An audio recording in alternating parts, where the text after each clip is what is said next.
Hey guys, Dave from Nerdarchy, for nerds, by nerds. Hang out with this nerd. Nerdarchist Ted.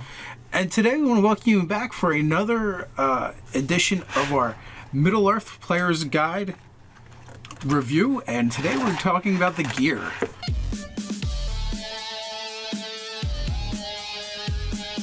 If you want to jump down the description below, you can sign up for Nerdarchy, the newsletter. It's a great way to get gaming tips as well as learn how to game with us.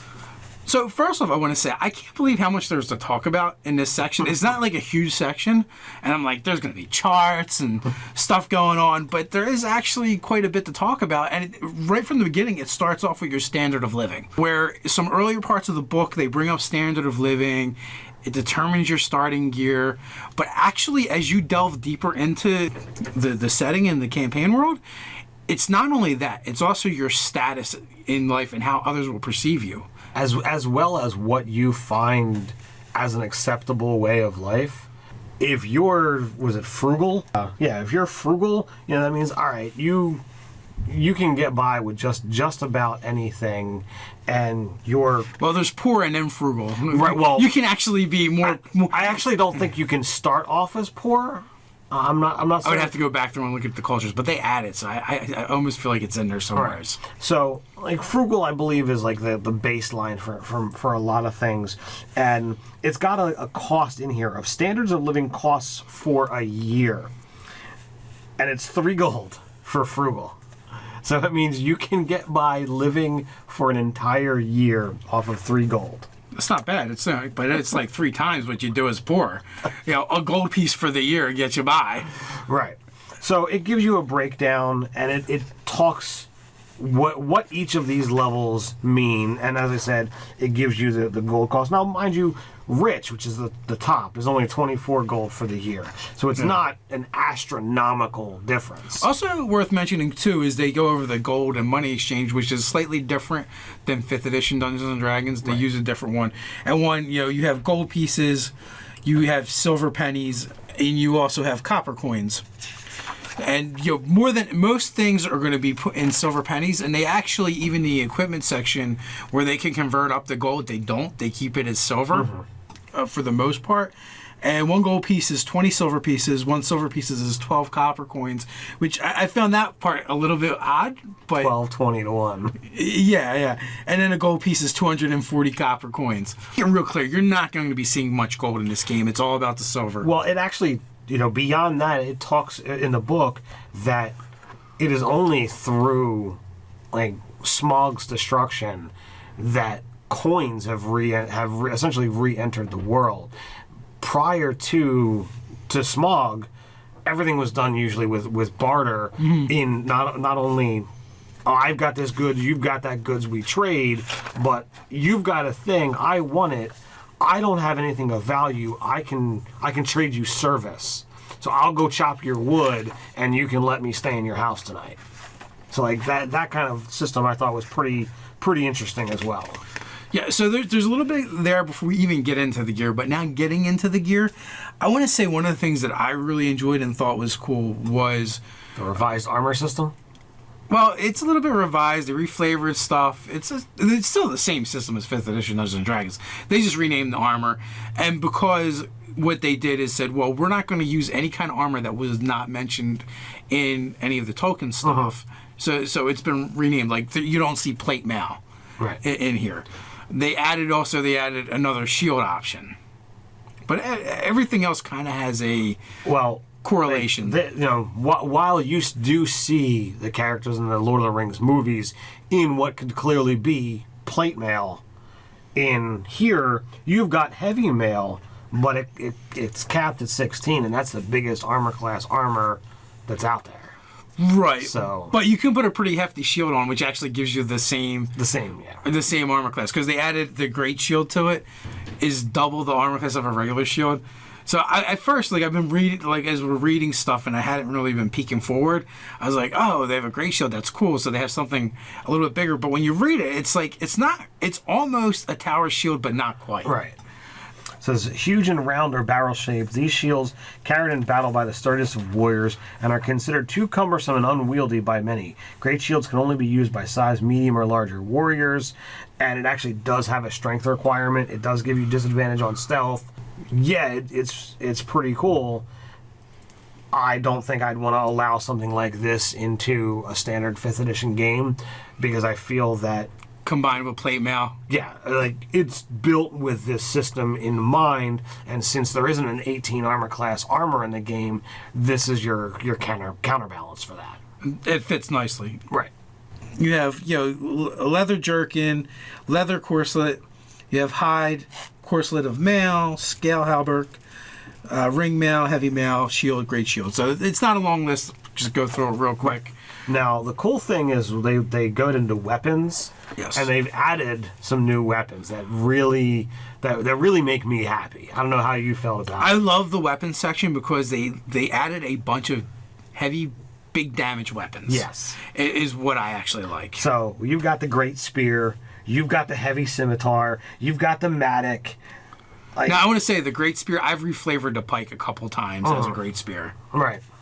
I just like I like having the options, and a lot of warriors in D&D like playing with the big heavy weapons. Well, not only that though, like 5th edition really has made dexterity a super stat, and the fact that you don't have as many choices for big heavy weapons, kind of even nerfs your strength even more. As an ability stat. So I like the idea of having more selection, more choices, more weapons that are doing a die 12 or 2 die 6. So you've got your great axe and your great spear that do a die 12, and there's nothing different about that. Was the your pike, was that a D12 weapon or was that only a D10? It was either a D10 or a D12. So then we I think it got was a D10. your heavy scimitar, which is 2 die 6. That's essentially your greatsword, Yes. but like, there's nothing to say that I couldn't have a greatsword that's got a curve to it. I don't see a problem with that. But having the mattock in there as a another 2 die 6 weapon, that's nice to have those options. Now the broadsword and sorry, those ones aren't heavy. Never mind. I was going to say, like, I thought those ones were more of the big weapons, but that's not that. No, but it is also. It's nice that they did the broadsword in addition to the longsword. I don't know how I feel about it, but the broadsword is a finesse weapon. I kind of like it as an alternative to the rapier, because how many builds have we done where you're like, yeah, but it just seems corny to give him a rapier. Yeah. But he's a rogue, so he needs a finesse weapon. Right. Now, I don't know how I feel about a broadsword being considered a finesse weapon. I would, having actually studied the German longsword, I would feel a longsword over a broadsword would be the finesse weapon, and the broadsword would be your versatile. But that's just me. Well, see, I'm not sure, because like if you look at more Asian weapons, like the Tai Chi sword, which is that kind of strikes me as a broadsword. That is lighter than That's a true. longsword and smaller, but it's still the double-sided blade. Right. So maybe I'm just envisioning something different here. And then we actually don't have a longbow. We have a great bow. So it's essentially the same exact thing. They just renamed it. The renaming when it comes to the equipment, like some of the other stuff, I found a little frivolous. But with the equipment, I don't as much, because they're going directly to the source and going, no, this is a great bow, not a long bow, because that's what Tolkien said it was. Right. I don't have a problem with it. I just, it's interesting to actually be able to point it out. Well, yeah, I'm just saying, I feel like it makes more sense here as opposed to other parts in the book where they're like, oh no, they're not feats, they're virtues. Right. That makes a lot of sense. So the next thing is we get into the Dwarven forged weapons and armor. That's not to say that, I go to a dwarf and I get him to make something. It's clearly Dwarven forged. It's forged by the dwarves of a different age. And that's what that means. And that... No, not the Dwarven forged here, because it also talks about their specific items that they make.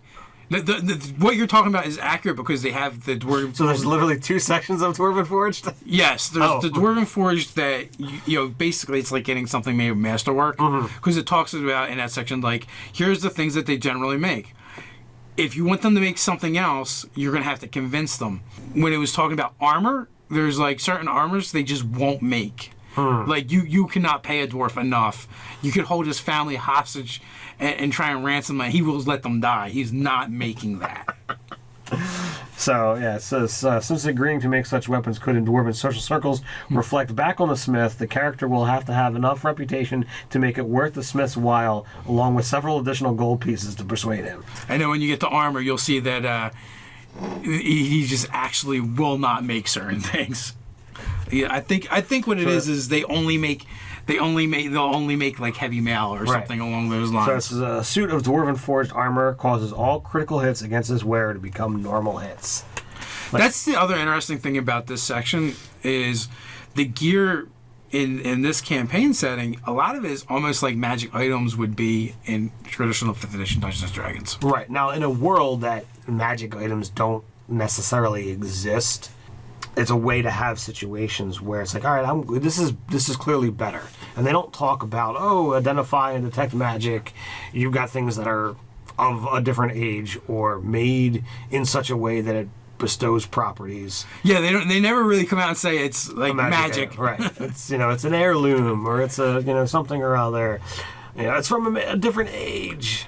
So it makes it very interesting. There's a couple things I found really interesting in here that you could use. The importance they put on smoking and pipes, and the benefits you can get from smoking. Apparently, in Middle Earth, you don't get emphysema or cancer, but you get smarter when you smoke. Well, it's about the social interaction and taking the time to really contemplate a situation, and at least those that feel this way, like, smoking a pipe, it's relaxing. It allows your mind to be more free and to come to the answer that you're looking for more easily. Now, I know it sounds like I'm kind of making fun of this section, but I kind of like it. It's quirky and fun. And it's a little weird, but, what are you going to do? They do have some new tools that are in here, which I thought was kind of neat. And then once you actually get into the actual bare bones equipment, not your weapons and your armor, there's some new stuff that I actually thought really liked and would be interested to convey into a standard. Are they game. Dwarven toys or Dalish fireworks? They are, in fact. Those are the things that are the most cool. They're literally fireworks and toys that you can make, and I thought that was pretty awesome. They actually spend way too much time explaining traveling gear. and for for each season as well, it's there if you care. Well, I think the reasoning for it is because typically during your adventuring phase, you're going to be traveling through. You're going to be traveling for a certain set of time, which means, are you prepared for all types of weather? They want the actual realistic, and again, this is my opinion, they want the more realistic feel of traveling through those environments, and if you're not prepared, you're going to suffer. Having read into the journey section, they really are set out that, there's going to be detriments for not being prepared for your journey.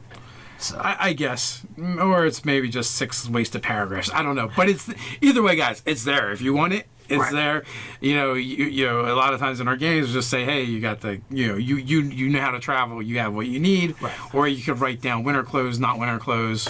Well, I think this game makes a bigger deal on preparation, and there's literally a section that okay, this is when we're going to prepare, and you assign tasks, and you set up a whole cadre of who's in charge of what, and if somebody screws up a task, you might be beat. Well, at least you have someone to blame. The cool section is herbs, potions, and salves under the gear, which is it's mundane stuff, but they have effects. There's 7 of them that you can incorporate in your game, and I think this is actually really cool. Just if you're playing 5th edition Dungeons & Dragons, to throw in your game, add some spice. There's a lot of flavor text that goes along with these, so that you can describe them to your players. Now, I was at one point in time thinking about doing this for 5e, and now I don't have to. Now you can just steal it right from here and import it right into your game.